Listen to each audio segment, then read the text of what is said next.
బాహుబలి 2 చిత్రం విడుదల సందర్భంగా పలమనేరుకు చెందిన సమీర్ అనే యువకుడు తన మిత్ర బృందంతో కలిసి తన అభిమాన హీరో ప్రభాస్ ముఖ చిత్రాన్ని టీ కప్పులతో తయారు చేసి అభిమానాన్ని చాటుకున్నాడు.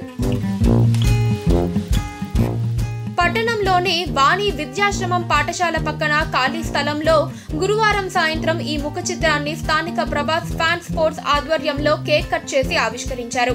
దీనికోసం 4 రోజులుగా 22,000 టీ కప్పులను వినియోగించి అందులో 2,000 లీటర్ల పాలు, రంగు నీళ్లను నింపి రూపొందించినట్టు సమీర్ తెలిపాడు. ఇందుకోసం 35,000 ఖర్చు చేసినట్టు పేర్కొన్నారు.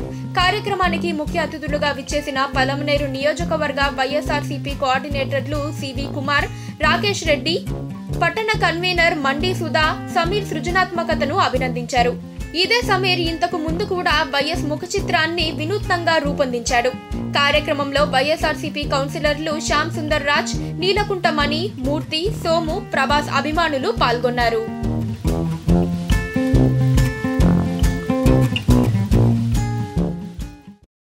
పక్కనే ఒక గంట సింబల్ కనిపిస్తుంది కదా, దాన్ని నొక్కారనుకోండి, మేం చేసే వీడియో అప్డేట్స్, నోటిఫికేషన్స్ అన్నిటితో మీ డివైస్లో వాలిపోతుంది.